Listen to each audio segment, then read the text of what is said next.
കഴിഞ്ഞൊരു ദിവസം നമുക്ക് പൊന്മുടിയിൽ വെച്ച് ഒരു പണി കിട്ടിയൊരു കഥയാണിത്. ഇപ്പോൾ നമ്മൾ പൊന്മുടി കാണാൻ വേണ്ടി ഒരു ഞായറാഴ്ച അങ്ങ് പോയി എല്ലാരും കൂടെ. അങ്ങനെ പോയിതാ ഇതുപോലൊരു അടിപൊളി വീഡിയോ ഒക്കെ എടുത്ത് നമ്മൾ അടിച്ച് പൊളിച്ച് പൊന്മുടി ഫുള്ളൊന്ന് കണ്ടിറങ്ങിയപ്പോൾ തന്നെ നമുക്ക് ചെറിയൊരു പണിയല്ല, നല്ലൊരു പണിയാണ് കിട്ടിയത്. പണി വേറെ ഒന്നുമല്ല, നമ്മളെ കൂടെ വന്ന ഒരാളുടെ ബൈക്കിന്റെ ടയർ അങ്ങ് പഞ്ചറായി ആകെ പെട്ടൊരവസ്ഥയായിരുന്നു. നമുക്ക് വേറൊരു ഓപ്ഷൻ ഇല്ല. എന്ന് വെച്ച് കഴിഞ്ഞാൽ പൊന്മുടിയിൽ പോയിട്ടുള്ള എല്ലാവർക്കും അറിയാം, പൊന്മുടിയിൽ വെച്ച് എന്തെങ്കിലും നമ്മളെ വാഹനങ്ങൾക്കോ എന്തെങ്കിലും പറ്റിക്കഴിഞ്ഞാൽ 20 കിലോമീറ്റർ താഴെ ഹെയർപിൻ ഇറങ്ങി താഴെ നമ്മളെ ബിദിരയിൽ എത്തിയാലേ എന്തെങ്കിലും ചെയ്യത്തുള്ളൂ. പക്ഷെ ഈ രാത്രി നമ്മളെ ഹെൽപ്പ് ചെയ്യാൻ വേണ്ടി താഴേന്ന് ആരും ഇങ്ങോട്ടത്തേക്ക് വരില്ല. കാരണം എന്ന് വെച്ചാൽ 3-ാം വളവിലൊക്കെ നമ്മളെ ആനയുടെ ഒരുപാട് ശല്യമുള്ള സമയമാണ്. അപ്പം താഴേന്ന് അങ്ങനെ പെട്ടെന്ന് ആരും നമ്മളെ ബിദിരയിൽ നിന്നും അങ്ങനെ ഇങ്ങോട്ട് കയറി വരില്ല ഈ രാത്രി കാലങ്ങളിൽ. അപ്പോൾ പെട്ടൊരവസ്ഥയിലാണ് നമ്മൾ നേരത്തെ കണക്ക് നമ്മളെ പൊന്മുടിയിലെ 2 സാറന്മാർ നമ്മളെ വന്ന് ഹെൽപ്പ് ചെയ്യാൻ വേണ്ടി വന്നു.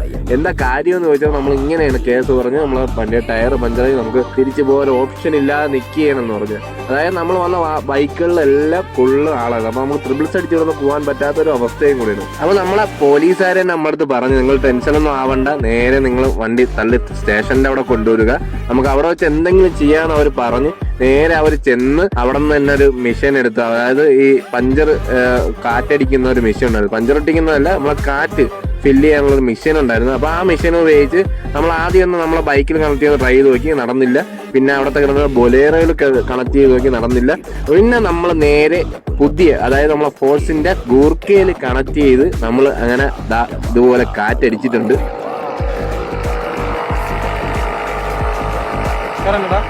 അങ്ങനെ ഒരുവിധം നമ്മളെ ടയർ കാറ്റ് ഫില്ലായി നമ്മൾ അവിടെ നിന്ന് വണ്ടി എടുത്ത് നേരെ ഇനി നമ്മളെ നാട്ടിലേക്ക് പോയാണ്. വിതിര ഇത്രയും പെട്ടെന്ന് നമ്മൾ എത്താനാണ് നോക്കുന്നത്. ഇപ്പോൾ വിതിര എത്തിക്കഴിഞ്ഞാൽ നമുക്ക് പഞ്ചറൊട്ടിക്കുള്ള എല്ലാ ഓപ്ഷനും ഉണ്ട്. അപ്പോൾ പൊന്മുടി സ്റ്റേഷനിലെ 2 അടിപൊളി സാറന്മാരാണ് നമുക്ക് ഇത് നമ്മളെ വളരെയധികം ഹെൽപ്പ് ചെയ്തത്. സംഭവം അവരെ വീഡിയോ എടുക്കണമെന്ന് പറഞ്ഞ് അവരെ പേരും മെൻഷൻ ചെയ്യുന്നത് ഇതൊക്കെ അവരുടെ ഡ്യൂട്ടിയുടെ ഒരു ഭാഗം തന്നെയാണെന്നാണ് അവർ പറഞ്ഞത്. അത് ശരിയാണ്. പക്ഷേ നമ്മളെ ഹെൽപ്പ് ചെയ്ത നമ്മളെ ഈ രാത്രി പെട്ടു പോകുന്നുള്ള അവസ്ഥയിൽ നമ്മൾ ഇത്രയധികം സഹായിച്ച നമ്മളെ കേരള പോലീസിന് വേണ്ടി, നമ്മളൊരു സന്തോഷത്തിന് വേണ്ടിയാണ് ഈ വീഡിയോ ഞാൻ ഇവിടെ ചെയ്തേക്കുന്നത് തന്നെ. ഇപ്പോൾ ഏതൊരു പ്രതിസന്ധി ഘട്ടത്തിലും കേരള പോലീസ് നമ്മളെ കൂടെ ഒപ്പം ഉണ്ട് എന്ന് തെളിയിക്കുന്ന ഒരു വീഡിയോയും കൂടിയാണ് നമ്മുടെ ഈ വീഡിയോ.